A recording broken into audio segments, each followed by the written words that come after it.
você, cumprimente o irmão do seu lado e diz para ele que Deus está cuidando de tudo, cuidou dele de você para que estivesse aqui essa noite. Amém? Vamos fechar nossos olhos agora e falar com o Senhor nosso Deus. Senhor nosso Deus e nosso Pai, te agradecemos, Senhor, te agradecemos pelo seu cuidado para com nossas vidas, pois sabemos que o Senhor, meu Pai, está à frente de nós. Que tudo que nós fazemos, meu Pai, é conforme a tua vontade. Pedimos ao Senhor, meu Pai, que os teus propósitos se cumpram em nossa vida, meu Pai. Que o teu Santo Espírito, meu Pai, esteja falando conosco a todo momento. Meu Pai, nesta noite, meu Pai, esvaziamos de tudo, meu Pai, de todos os problemas. E nossos pensamentos, meu Pai, possam estar somente em Ti, meu Pai. Que o nosso louvor, meu Pai, possa chegar a Ti, meu Pai. Que o Senhor receba, meu Pai, a nossa adoração. Pois nós somos gratos, Senhor, por tudo que o Senhor tem feito por nós. Pelos seus cuidados, pela saúde, pela vida, Senhor. Que o seu Santo Espírito, meu Pai, se manifeste na vida de cada um aqui presente. Cuida de nós, Senhor. Seja conosco. Esteja conosco a todo momento, meu Pai. Eu te peço em nome do Senhor Jesus Cristo. Amém. Graças a Deus.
Glória a Deus, graças a Deus. Jeremias 29, 11, 12 e 13. Diz assim a palavra do Senhor: porque eu sei os pensamentos que tenho sobre vós, diz o Senhor, pensamentos de paz e não de mal, para vos dar o fim que esperais. Então me invocarei, e ireis, e orareis a mim, e eu vos escutarei. E vós buscar-me-ei, e me encontrareis, quando vós procurardes por mim com todo o vosso coração. Amém? Amém. Diga assim: eu preciso buscar a Deus de todo o meu coração. Mais uma vez, eu preciso buscar a Deus de todo o meu coração. Mais uma vez, eu preciso buscar a Deus de todo o meu coração. Amém. Pode se assentar. Glória a Deus. Graças a Deus. Amém. O propósito de Deus sempre foi de buscar o homem, né? De vir ao encontro do homem, do ser humano. Às vezes a gente pensa que somos nós que tomamos a iniciativa, mas a iniciativa, na verdade, quem toma é Deus. A Bíblia fala que Ele nos amou primeiro. A Bíblia fala que Ele tomou todas as providências para que nós pudéssemos, então, encontrar salvação. Desde o Gênesis, Deus já está preparando um plano de salvação.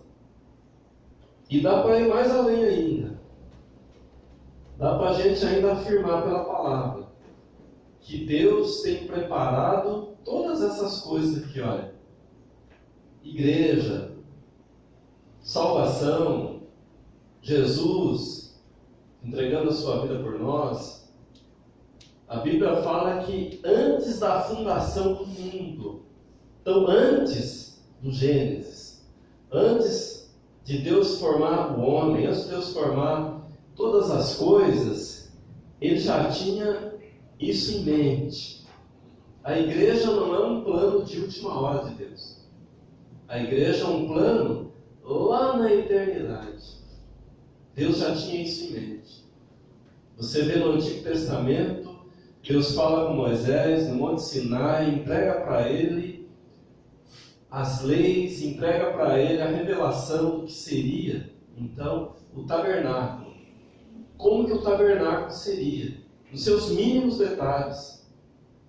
Então você olha para aquilo que está em Êxodo, os detalhes, você vai ver que o tabernáculo ele não tinha, além da entrada principal, ele não tinha nenhuma outra porta, só uma porta de entrada, já simbolizando a porta que é Jesus, porque depois no Novo Testamento, Jesus lá no templo, ele fala assim, olha, eu sou a porta, quem quiser ser salvo, tem que entrar por mim, não tem outra porta. Ele é a única porta que nós podemos entrar para encontrar salvação. Às vezes pode ser bonita a filosofia, às vezes pode ser bonita a religiosidade, mas ninguém pode encontrar a Deus por nenhum outro caminho. Eu quero chegar a Deus através da filosofia. Não vai encontrar. Não vai. Eu quero encontrar a Deus através da religiosidade. Não vai. Por quê? O próprio Jesus disse, eu sou o caminho, a verdade e a vida. Amém. Ninguém vem ao Pai a não ser por mim.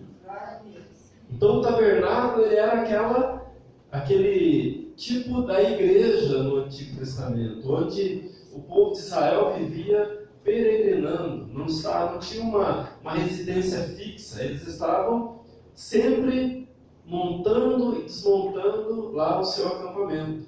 Então o tabernáculo era assim, desmontável. Então ele era montado E na sua entrada principal, ou melhor, para adentrar a ele, só tinha uma porta, como eu disse. E quando a pessoa ela entrava então para a adoração, qual que era a primeira atitude dela? Ela já estava de frente com o altar do sacrifício. Significa que você, para entrar na igreja, tem uma porta que é Jesus. E quando você entra, não tem uma outra forma de você adorar a Deus a não ser através do sacrifício. Lá no tabernáculo era o sacrifício de animais, mas agora é o sacrifício de Jesus Cristo. Não tem mais animais para ser imolados no altar. É como João Batista disse quando ele viu Jesus: eis aí o Cordeiro de Deus que tira o pecado do mundo. Então, Jesus é o Cordeiro de Deus. E Hebreus fala, se o sangue de bodes e de cabritos e de ovelha tal era suficiente para apagar pecado, imagina o sacrifício de Jesus. Imagina o sangue de Jesus. É poderoso, né? É grandioso, é maravilhoso para limpar, para apagar e para nos purificar de toda mancha, de todo pecado. Então, nós não temos como ter outra alternativa. A porta é uma só. E quando nós entramos para a adoração, nós entramos pelo altar do sacrifício. Não tem como ser diferente. Às vezes a pessoa está numa igreja onde a mediação ela é através de outro nome, mas está errado. Segundo a palavra, segundo a Bíblia, só tem um mediador. E a Bíblia fala, só existe um mediador entre Deus e os homens, e o nome dele é Jesus Cristo. Não tem outro mediador. Ah, mas eu estou entrando na presença de Deus através do João, através do Miguel, através da Maria, através da Joana, através do Pedro. Não tem outro mediador. Por quê? Porque a Bíblia fala, todos pecaram e todos foram destituídos da glória de Deus. Todos. Só tem a exceção de um.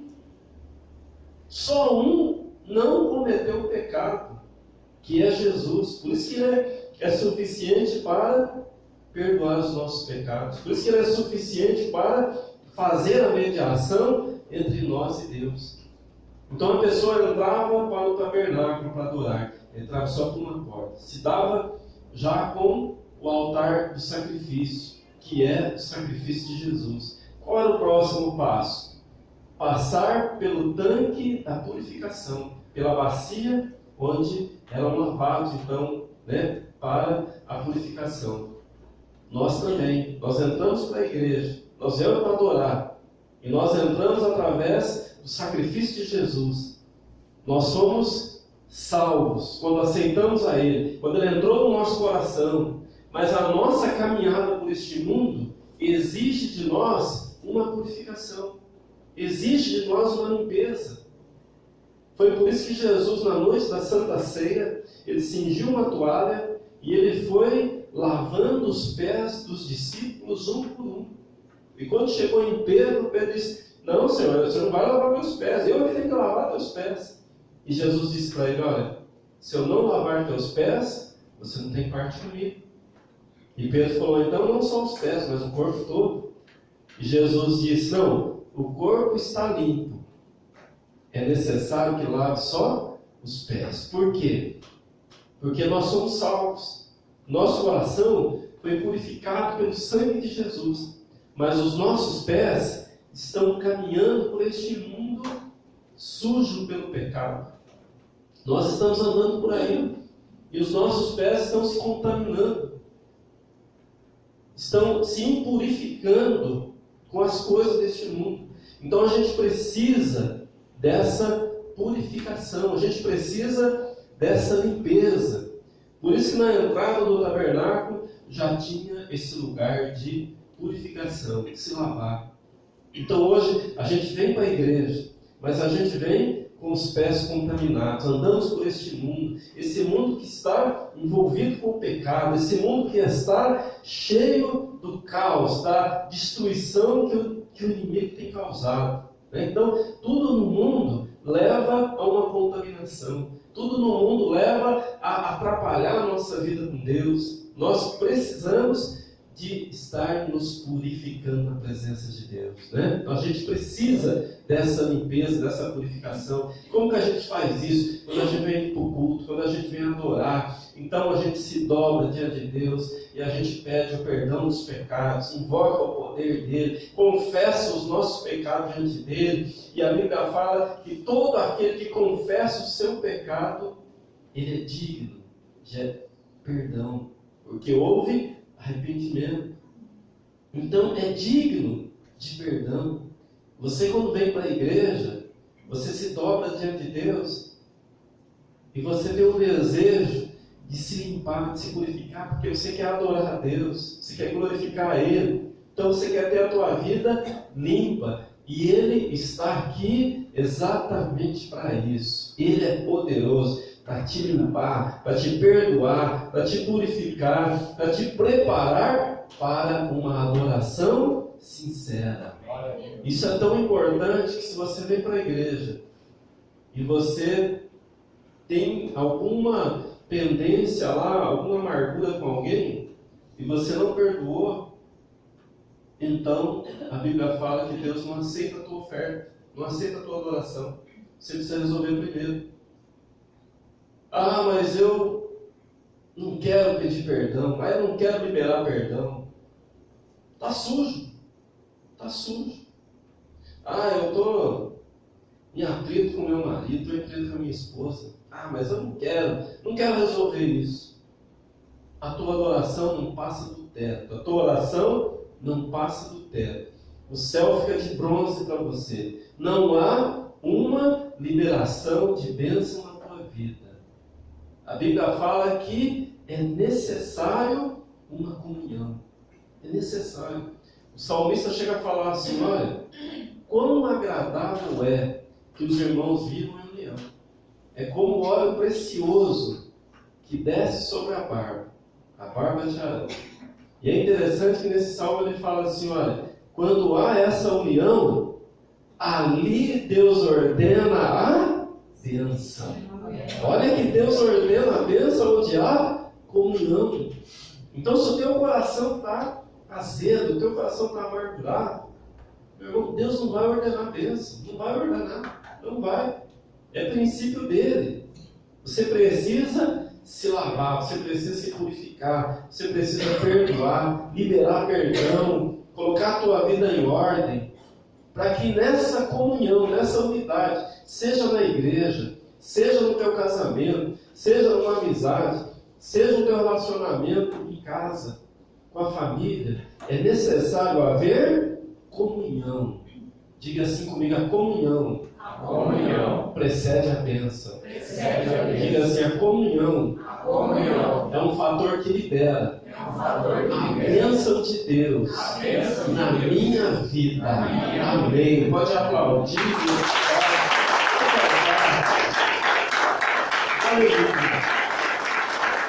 Glória a Deus. Então, o Espírito Santo fala aqui através do profeta Jeremias que nós temos que buscar a Deus de todo o nosso coração. E o que é que divide o nosso coração? Tem muitas coisas que dividem o nosso coração. Nós só vamos encontrar a Deus quando a gente buscá-lo de todo o nosso coração. Então, nós temos que estar atentos para as coisas que dividem o nosso coração, né? E são muitas. Eu coloquei aqui, por causa do nosso tempo, 3 pontos, né, que dividem o nosso coração diante de Deus. E a gente precisa trabalhar isso, a gente precisa vencer isso. Porque o inimigo trabalha nessa área aí, para dividir o nosso coração. Porque se a gente buscar a Deus, você vem para a igreja, você quer adorar a Deus, você ora, você canta, você participa do culto, mas se você estiver buscando a Deus com o coração dividido, então você não vai encontrar. Porque ele fala: olha, Quem me buscar de todo o coração, vou até ler de novo aqui, ó, Jeremias 29, 13. Buscar-me-ei e me encontrareis, quando vós procurardes por mim de todo o vosso coração. Então, outras traduções falam: quem me buscar de todo o coração vai me encontrar. Então, na nossa caminhada, tem muita coisa que divide o nosso coração. Né? E uma das coisas é o medo. Né? O medo divide o nosso coração. O medo atrapalha a nossa vida com Deus. Né? Vê lá em Mateus 25. Mateus 25, 25. Uma das coisas aqui, 3 coisas eu separei que o medo atrapalha a gente. Olha. Mateus 25, 25.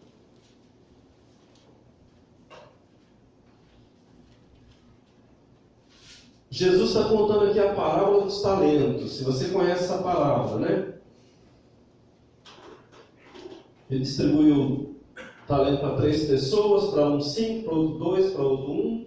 O que tinha 5 trabalhou, tinha mais 5, conseguiu 10. O que tinha 2 alcançou 4, porque trabalhou com ele. Mas o que recebeu 1, ele falou aqui no 25, ó. E eu com medo, eu fui e escondi na terra o teu talento. Eis aqui está o que é teu. Respondendo seu senhor, disse: servo perverso, preguiçoso e medroso. Tu sabes que eu colho onde não semeei e ajunto onde não espalhei. Então, o medo, ele impede a pessoa de ser produtiva. Impede a pessoa de produzir. A pessoa tinha um talento, ela ficou com medo. E ela não fez nada com aquele talento. E ela enterrou o talento. E ela devolveu o talento e pensou assim: bom, tá tudo bem, porque eu não causei prejuízo nenhum. O que ele me deu, eu estou devolvendo para ele. Mas o que aquele senhor disse? Ele reprovou a atitude daquele servo que ficou com medo de trabalhar o seu talento. Olha, Deus deu talento para você. Deus deu talento para mim. A gente não pode ficar com medo. Ah, não vou fazer porque eu estou com medo. Ah, não vou fazer porque... E se eu passar vergonha? Né? E se eu fracassar? O medo, ele paralisa a pessoa. Ele impede a pessoa de trabalhar. Impede a pessoa de frutificar, de produzir. E Deus não criou ninguém para ser improdutivo. Deus, ele deseja que a gente seja produtivo. Diga assim comigo: o medo. O medo Faz a pessoa ser improdutiva. O medo faz isso. Então o medo, ele não pode estar no nosso coração. A gente está buscando a Deus, a gente está procurando a Deus. A gente quer encontrar Deus. Mas se o medo tiver, ele vai atrapalhar. O medo vai causar uma paralisação, vai nos paralisar. E na nossa vida com Deus, se a pessoa não produzir nada, sabe o que acontece com ele? Cortado. Ele é cortado. E cega. Tem que produzir. É uma ordem. Deus deu uma ordem. Tem que produzir. Se a pessoa não produzir nada, não conquistar nada, não realizar nada, a Bíblia usa uma palavra muito forte. Ela fala assim: olha, é melhor ter sido um aborto. Já pensou? Se a pessoa não conseguir nada, não produzir nada, não fazer nada. Você está na igreja, você está no reino de Deus. Você precisa ser produtivo. Você precisa ser produtivo. É uma questão de sobrevivência na fé. Fala para quem está do teu lado. Você precisa ser produtivo. Você precisa ser produtivo. Tem que produzir. Como que a gente produz na igreja? Numa empresa a gente produz resultado financeiro. Né? Quem vende, se não vender, acontece o que com ele? Mandado embora. Né? O patrão dá um tempinho para ele. Às vezes 1 mês, 2 meses, 3 meses. Chega uma hora que não dá mais. Quem trabalha com cobrança, se ele não receber, está fora. Não dá. É cobrador, mas não recebe nada, não cobra nada. E quem trabalha na igreja tem que fazer o quê? Tem que produzir. Qual que é o fruto do Espírito, hein? Amor. Crente que não tem amor, tá? Perigoso ser cortado, hein? Tá perigoso ser cortado. Fruto do Espírito é o que? Amor, alegria. Crente triste e emburrado é perigoso. Amor, alegria, paz. Crente que não tem paz, tá? Na corda bamba. Amor, alegria, paz, longanimidade. Crente do estupim curto, pavio curto é perigoso. Perigoso. Fruto do Espírito é isso daí, que a gente tem que produzir. Ganhar almas para Jesus, produz também. A Bíblia fala que quando você ganha uma alma para Jesus, uma quantidade enorme de pecados é perdoada, sabia? Então, olha lá em Gálatas, você vai ver o fruto do Espírito.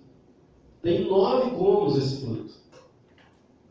Esse fruto todo crente devia estar preocupado com isso. Todo crente vai estar falando, olha, eu preciso produzir isso daqui, porque senão se a minha vida não tiver isso, eu estou correndo risco de fracassar na fé. Jesus lá em João 15 contou lá a história da videira verdadeira. E ele disse, olha, todo ramo que está ligado em mim não der fruto, Deus corta. Por isso que você vê, às vezes a pessoa está na igreja e tal, e de repente ela não está mais. Por quê? Foi cortado. Foi cortado. Por que ele corta? Para não atrapalhar quem está na igreja. Olha, Jesus ele zela pela sua igreja. Ele zela. Então se a pessoa está na igreja, mas se ela tem um coração duro, um coração rancoroso, não ama ninguém, está na igreja, mas sempre com a cara feia, emburrada, não tem gratidão nenhuma, está na igreja, mas, olha, não é uma pessoa longânima, não é uma pessoa que tem alegria nas coisas do Senhor, não tem domínio próprio, quando vê já falou, já agrediu, já prejudicou a pessoa, a tesoura de Deus já está afiada para cortar esses que estão vivendo uma vida improdutiva, uma vida que não resulta nada. Se você está na igreja, tem que fazer diferença. Está na igreja, tem que ter os frutos do Espírito, o fruto do Espírito, com esses 9 gomos aí que nós precisamos. Então o medo, ele paralisa, ele impede a pessoa. Outra coisa que o medo faz, Mateus 14, aí mesmo, Mateus voltando um pouquinho, Mateus 14, 30. Mateus 14, 30. Então você vai ver aqui que Jesus andou sobre as águas. Você conhece o texto, E no 30, Mateus 14, 30, ele fala assim, que ele chamou Pedro, e Pedro estava até andando sobre as águas, mas no 30 fala assim, mas ele vendo que o vento era forte, teve o quê? Medo. E começando a submergir, clamou dizendo, Senhor, salva-me. Então o medo leva a pessoa a olhar para as tormentas da vida. O medo leva a pessoa, ao invés de olhar para um Deus que é grande, olha para os problemas que ficam maiores do que o Deus a quem a pessoa serve. O medo, ele maximiza os problemas. Maximiza. Se a pessoa tem muito medo, os problemas ficam gigantes. E Deus fica pequenininho. O medo leva a pessoa a maximizar. Pedro olhou para as ondas. As ondas existiam? Existiam. Mas enquanto ele não estava olhando para as ondas, ele estava andando sobre as águas. Enquanto a gente estiver olhando para Jesus, nós vamos vencer esse mundo tenebroso. Enquanto você estiver com a tua confiança no Senhor, você vai estar vencendo as dificuldades dessa vida. Enquanto você estiver olhando para Jesus, você vai estar andando sobre as águas. Mas a hora que você tirar o olhar dele, olhar para os problemas, olhar para as dificuldades, olhar para as coisas que estão ao nosso redor, querendo nos afundar, querendo levar o nosso barquinho a pique, então é hora de você voltar o teu olhar para Jesus, porque Ele é poderoso para estender a mão e fazer você mais do que vitorioso. Amém? Quem crê pode aplaudir, pode glorificar. Aleluia. Glória a Deus. Graças a Deus.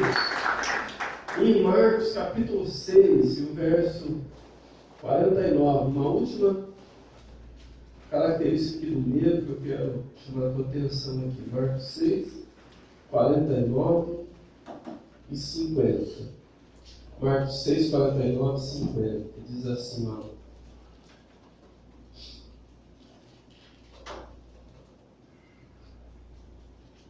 Mas quando eles o viram andar sobre o mar, imaginaram que fosse um fantasma e gritaram, porque todos o viram e perturbaram-se. Imediatamente falou com eles e disse: tende bom ânimo, sou eu, não tenhais medo.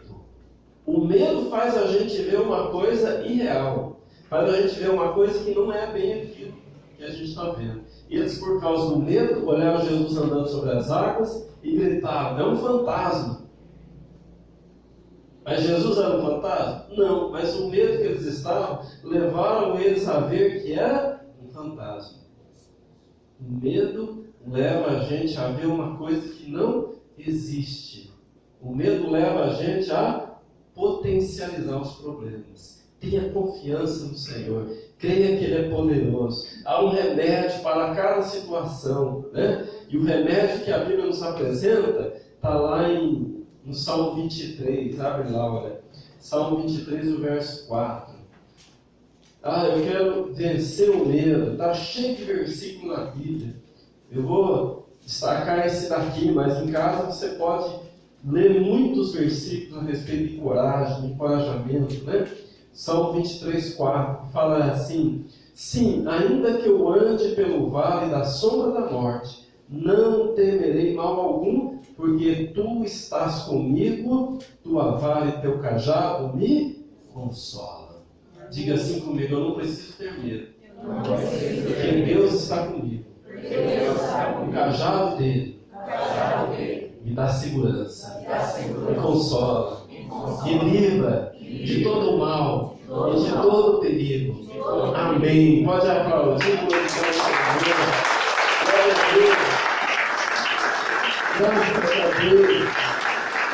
Graças a Deus. Outro ponto que divide o nosso coração, a incredulidade. Hebreus capítulo 3, o verso de número 12.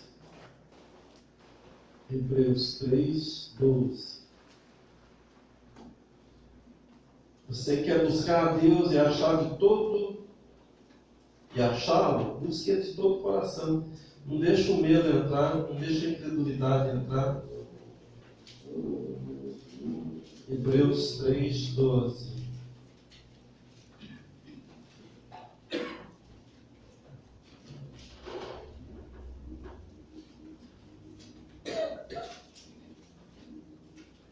Acautelai-vos, quer dizer, tenha cuidado, presta atenção, irmãos, que nunca haja em qualquer de vós um coração mau e incrédulo, que se aparte do Deus vivo. Todavia, exortai-vos uns aos outros diariamente, enquanto o dia ainda se chama hoje, para que nenhum de vós se endureça através do engano do pecado. Então, a Bíblia está falando que a gente tem que estar todo dia batendo nessa tecla aí, olha. Acautelai-vos, para que não haja em vós um coração incrédulo. Por quê? Porque essa incredulidade vai afastar você de Deus. Vai afastar você das coisas de Deus. Vai te enfraquecer. Vai te esfriar. Vai te decepcionar com as coisas de Deus. Vai tornar você vulnerável para que o inimigo entre e faça morada e trabalhe. Então, olha, todos os dias a gente tem que estar. Aqui está falando para exortar os irmãos, mas exorta você mesmo. Você não tem ninguém para exortar lá, prega para você mesmo. E fala para você mesmo: eu não posso ter um coração incrédulo. Eu não posso ter um coração duro. Eu tenho que ser uma pessoa que crê no Deus Todo-Poderoso. Eu tenho que ser uma pessoa que tem fé, que acredita, positiva, para frente, que vai e que realiza crendo no Deus que é o Todo-Poderoso. O coração incrédulo afasta de Deus. Então eu estou buscando a Deus. Como que eu posso me aproximar de Deus com um coração incrédulo? Não tem como isso ser possível. Não tem como eu ser uma pessoa bem-sucedida na fé, se a incredulidade no meu coração. Eu preciso de fé. Diga assim: eu preciso de um coração cheio de fé, cheio de esperança, cheio de confiança. Amém. Glória a Deus. Então, há uma necessidade, né? A incredulidade, ela divide o nosso coração. E ainda mais, Mateus capítulo 13, e o verso 58. Mateus 13, 58. Que diz assim, olha.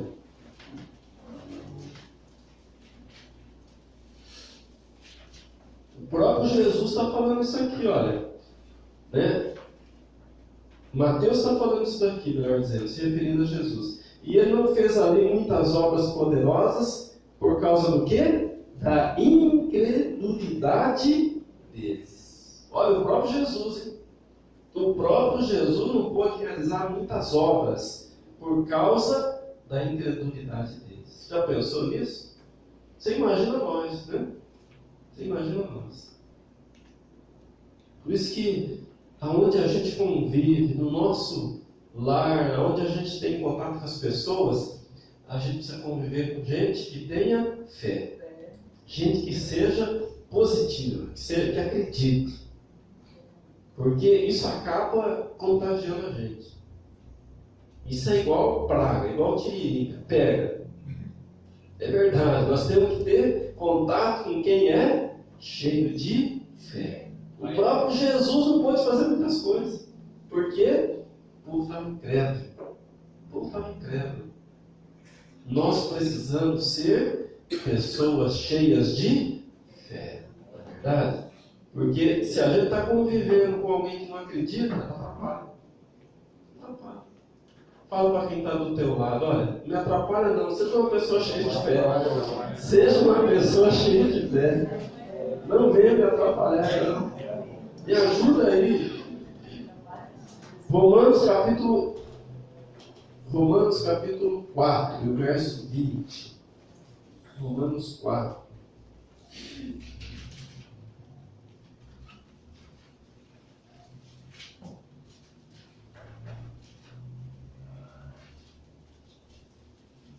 Romanos 4 e o verso de número 20.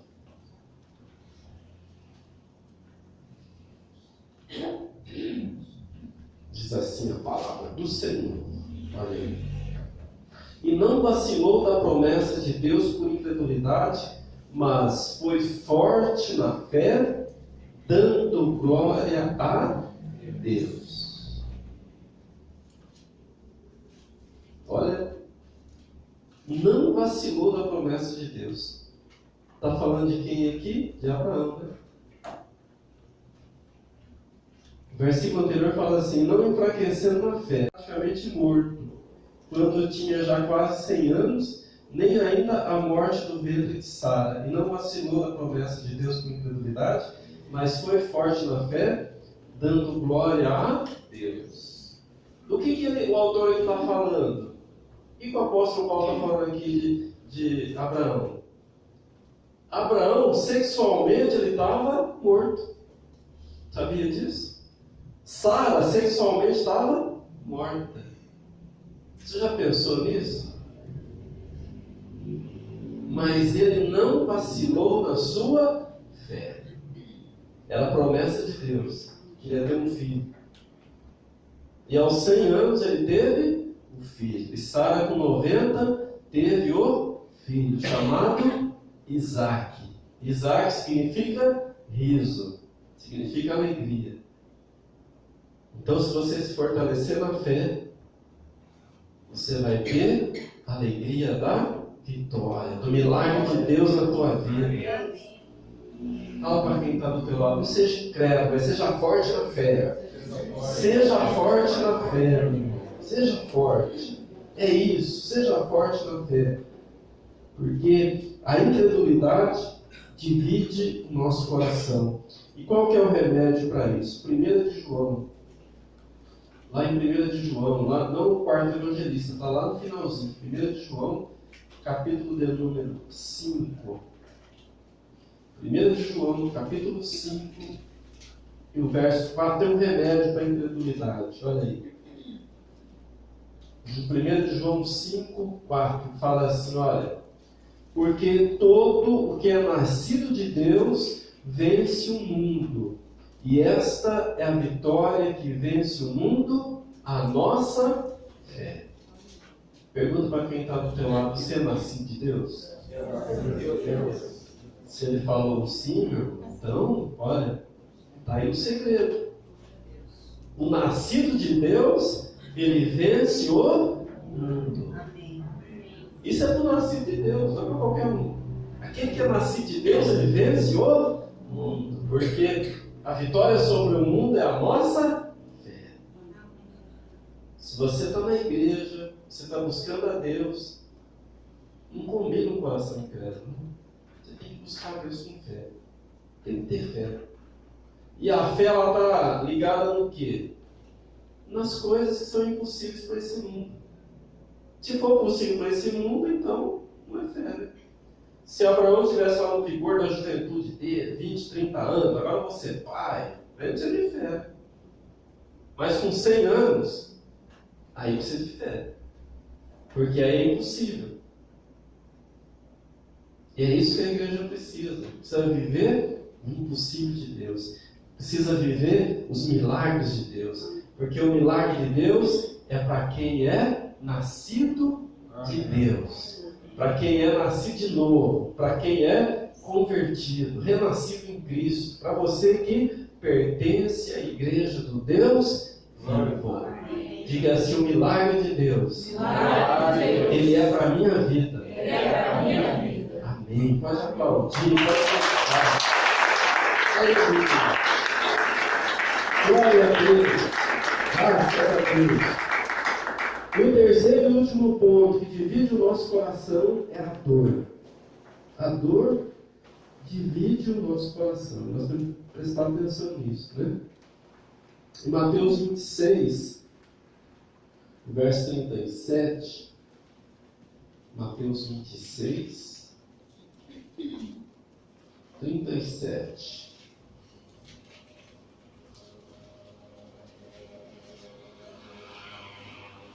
E levando consigo Pedro, os 2 filhos de Zebedeu, começou a entristecer-se e a angustiar-se. Então lhes disse: a minha alma está demasiadamente triste até a morte. Ficai aqui e vigiai comigo. Ele indo um pouco mais adiante, prostrou-se sobre a sua face, orando e dizendo: ó meu Pai, se é possível, passe de mim este cálice, todavia não seja como eu quero, mas como tu queres. Momento de extrema dor. Jesus nunca pediu para Deus você não vai ver isso na Bíblia, Jesus pediu para Deus para não passar pela cruz. O diabo falava para ele, os discípulos falavam para ele: não vai passar pela cruz não, né? Evita isso, não precisa sofrer isso. Mas ele sempre estava firme. Mas quando chegou o momento, e ele se entristeceu muito, ele teve muita dor, aí ele chegou a pedir para Deus, se fosse possível, afastar dele, tirar ele dessa situação, livrar ele dessa situação. A dor leva a gente a querer sair do plano de Deus, afastar de Deus. Você pode reparar, às vezes a pessoa, ela está firme na igreja, mas ela sofre algum tipo de dor, algum tipo de trauma, e às vezes ela abandona os caminhos do Senhor. Às vezes a pessoa, ela perde um filho pequeno ainda, ela se revolta contra Deus. Naquele momento de dor, ela se revolta. E ela se afasta dos caminhos do Senhor. A dor tira ela daquele propósito de Deus. Às vezes a esposa perde o marido e ela estava indo bem na fé, ela se afasta das coisas de Deus. Ela se revolta contra Deus. Não quer mais saber. Às vezes o filho perde o pai, ele se torna ateu, não quer mais acreditar que existe um Deus que cuida, um Deus que é amoroso. A dor, ela é terrível. O diabo trabalha na questão da dor. Se tem duas áreas que ele gosta de trabalhar, na questão da dor e na questão que é outro extremo, o prazer. Ele trabalha nessas duas áreas. Isso daí divide o coração daquele que está buscando a Deus. Presta atenção nos teus traumas, nas tuas decepções, nas dores que o mundo, que a vida tem te causado. E quando essa situação vier, ou se já veio, se fortaleça ainda mais no Senhor. Se fortaleça nele. Porque é nesse momento que o inimigo vai procurar tirar vantagem. É nesse momento. No momento da dor, no momento da frustração, no momento da angústia, no momento da tristeza, no momento da frustração, é aí que ele vai entrar. Ah, estou frustrado com a minha igreja. Pronto, isso é um perigo. Um perigo, o inimigo vai agir. Ah, estou frustrado com o meu casamento. É um perigo, o inimigo vai agir aí. Ah, estou frustrado com o meu pastor. É um perigo. O inimigo vai tirar vantagem disso. Glória a Deus, se fortaleça nele, porque ele deseja o melhor para você. Mateus 4, de 2 a 4. Mudando um pouquinho aí, ó. Mateus 4, de 2 a 4. E tendo jejuado 40 dias e 40 noites, ele teve fome. E chegando-se aí o tentador, disse: Tu és o Filho de Deus, manda estas pedras se tornem pães. Mas ele respondeu e disse: Está escrito, nem só de pão viverá o homem, mas de toda a palavra que procede da boca de Deus. Você acha que a fome dói ou não? Dói. A fome dói. Às vezes pela fome, a pessoa faz as coisas que não devia fazer e desagrada a Deus. A fome dói. Dói. A fome é terrível. A pessoa fica uma outra pessoa com fome. Essa é a verdade. Você não se conhece na fome. Na fome você se transforma em outra pessoa. O diabo aproveitou isso, olha. Chegou para Jesus e falou: olha, transforma a pedra em pão. Jesus estava 40 dias sem comer. Já pensou? O estômago estava doendo, né? Estava doendo de fome. Então o inimigo, ele aproveita a dor para poder levar a pessoa a sair da vontade de Deus, né? Tem que tomar cuidado. Até os animais sofrem com dor, né? Com fome. É uma coisa natural da gente, né? E o terceiro e último versículo, Jó, capítulo de número 2.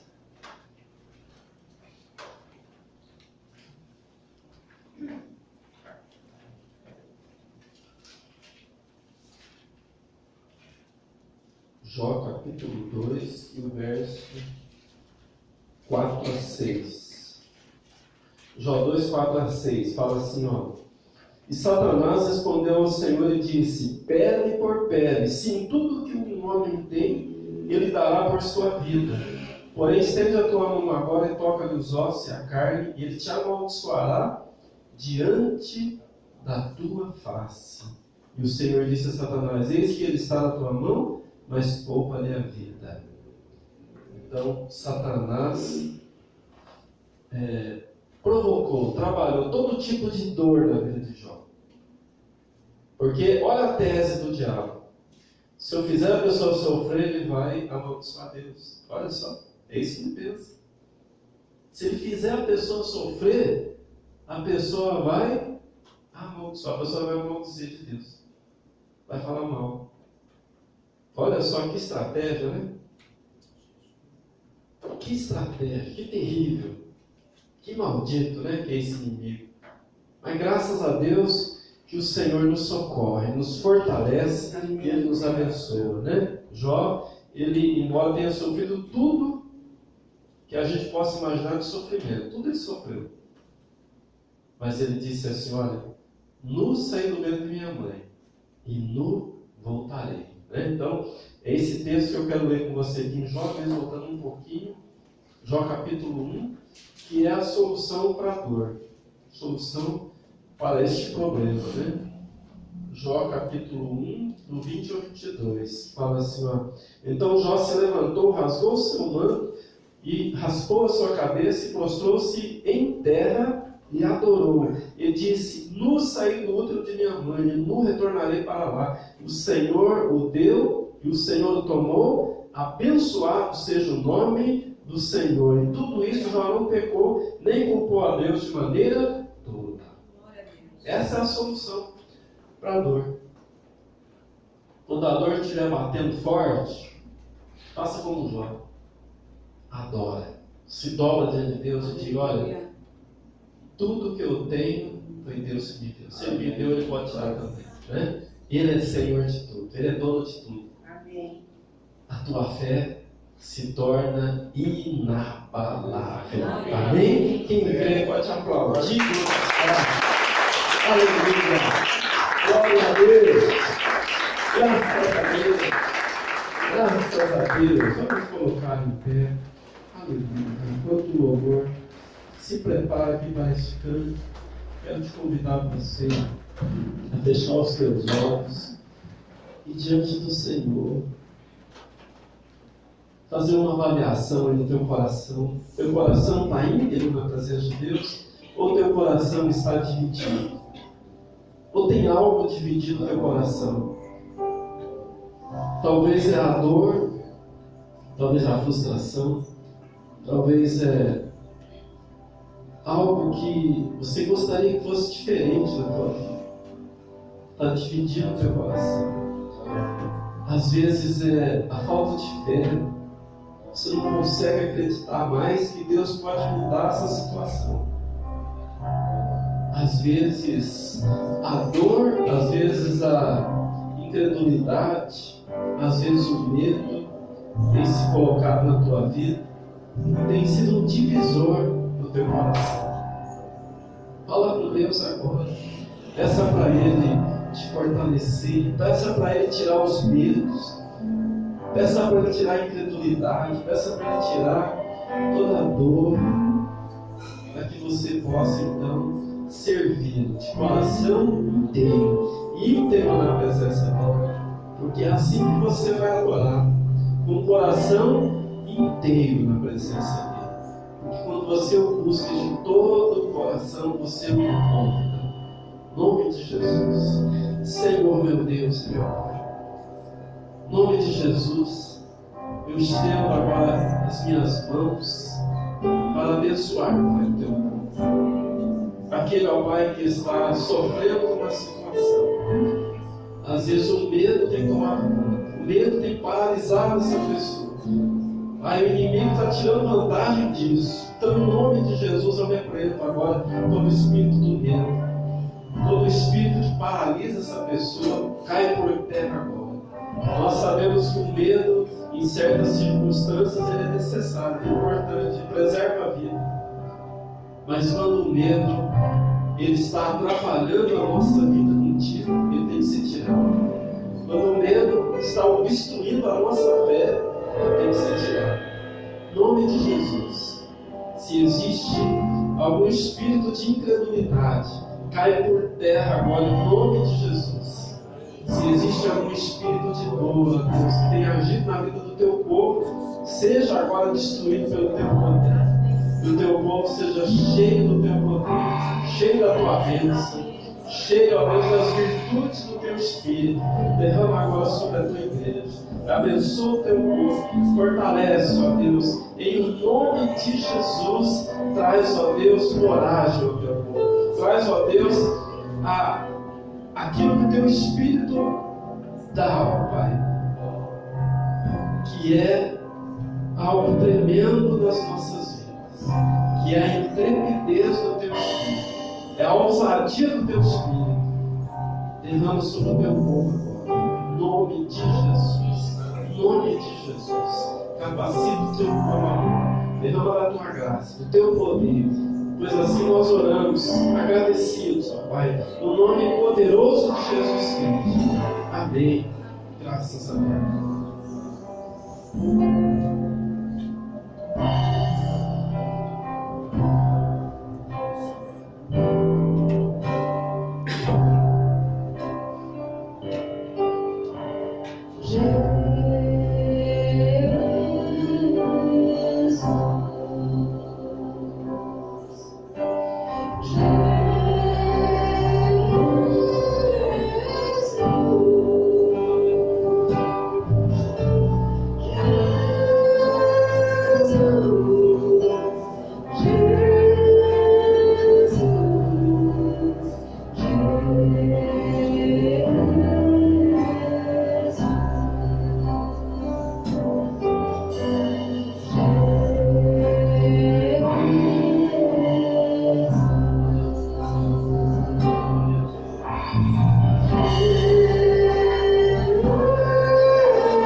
coração.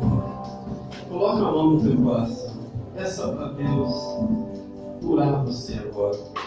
Se existe alguma amargura, se existe algum ressentimento, se existe algum medo, peça para Deus tirar do teu coração. Peça para Deus apagar da tua vida toda a incredulidade, toda a dor, todo o medo. Peça para Ele operar na tua vida agora, fazendo de você uma pessoa mais crente, uma pessoa mais amorosa na presença dEle, uma pessoa mais viva para Deus, uma pessoa cheia da presença e do poder do Espírito Santo. Vai pedindo para Ele fazer a obra na tua vida, porque Ele é poderoso para fazer. Vai falando para Ele quebrantar teu coração. Vai falando para Ele quebrar aquilo que está impedindo a tua vida. Aleluia. Glória a Deus. Graças a Deus. Aleluia. Glória a Deus. Eu creio que o Espírito Santo está fazendo a obra. Eu creio que Deus está operando aqui nos corações. Deus está colocando por terra o orgulho. Está colocando por terra o medo. Está colocando por terra a incredulidade. Está colocando por terra a decepção, a dor, a amargura, a tristeza. Em nome de Jesus. Aleluia. Glória a Deus. Maravilhoso Deus. Aleluia. Tem alguém aqui que quer entregar a sua vida a Jesus? Aleluia. Glória a Deus. Eu creio que o Espírito Santo está fazendo a obra. E esta é uma obra do Espírito Santo. Convencer o homem do pecado, da justiça e do juízo. Se você tem o desejo de entregar a sua vida para Jesus, levanta a tua mão. Nós vamos orar por você. Aleluia. Glória a Deus. Você tem o desejo de entregar a sua vida para Jesus. A Bíblia fala que Jesus fala assim: aquele que me confessar diante dos homens, eu confessarei diante dos anjos de Deus. Aquele que me confessar diante dos homens, eu confessarei diante dos anjos de Deus. Você tem um desejo? Levanta a tua mão, nós vamos orar por você. E eu creio que Deus vai fazer um milagre do renascimento na tua vida. Em nome de Jesus. Aleluia. Você tem um desejo de uma reconciliação com Deus. Às vezes você estava andando nos caminhos do Senhor, mas de um tempo para cá você está frio na fé, está distante. Você tem um desejo de voltar novamente ao primeiro amor, se entregar para Jesus de uma forma total, sem medo, sem preocupação, sem dor, sem receio, e se entregar na presença dele. Se você tem um desejo de se reconciliar com Deus, levanta a tua mão, nós vamos orar por você. Deus vai fazer a tua mão. Aleluia. Glória a Deus. Aleluia.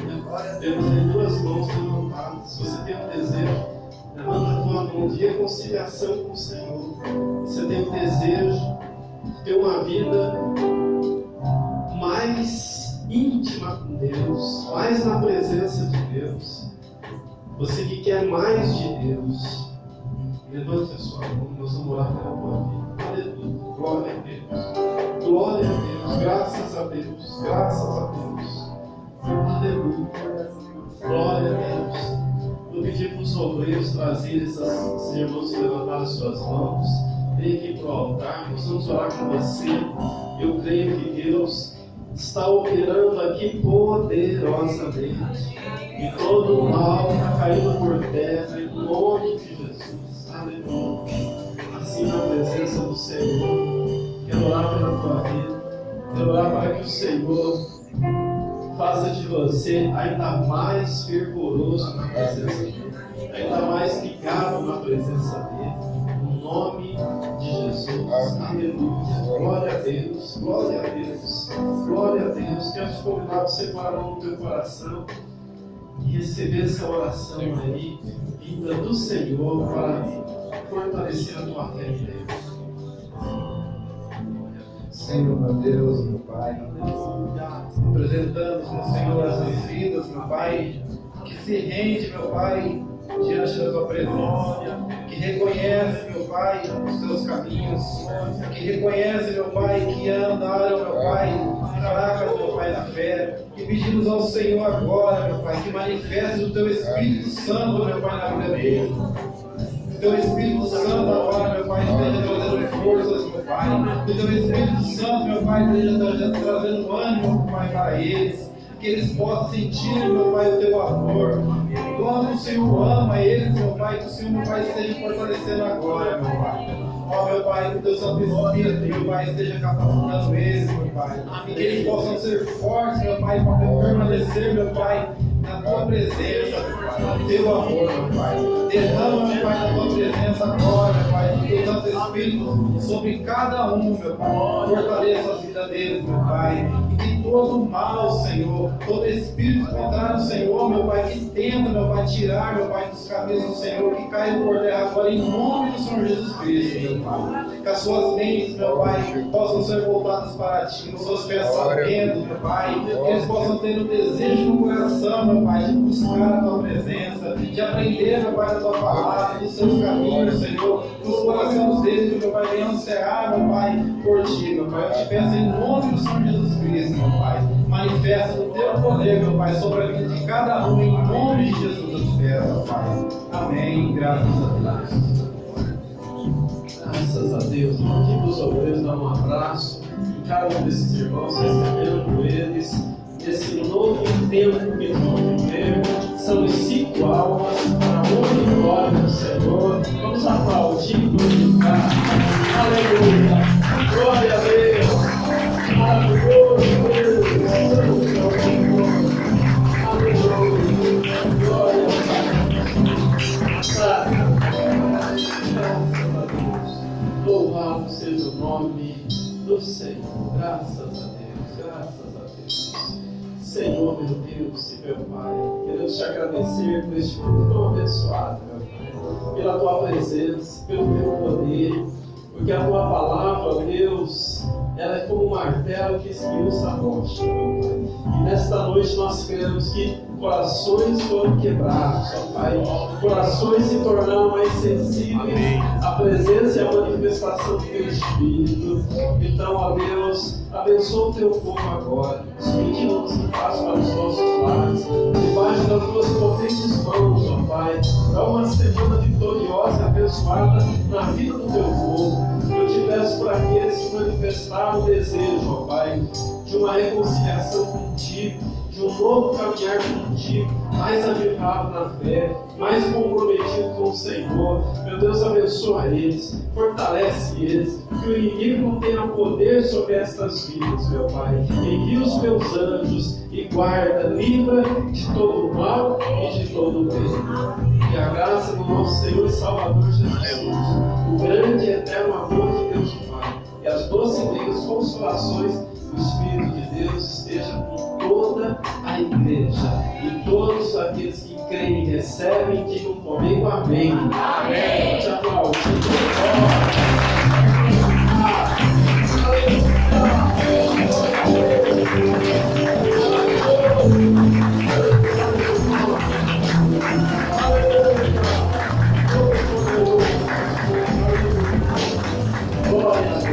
Glória a Deus. Dá um abraço no teu irmão. Salve a paz do Senhor Jesus.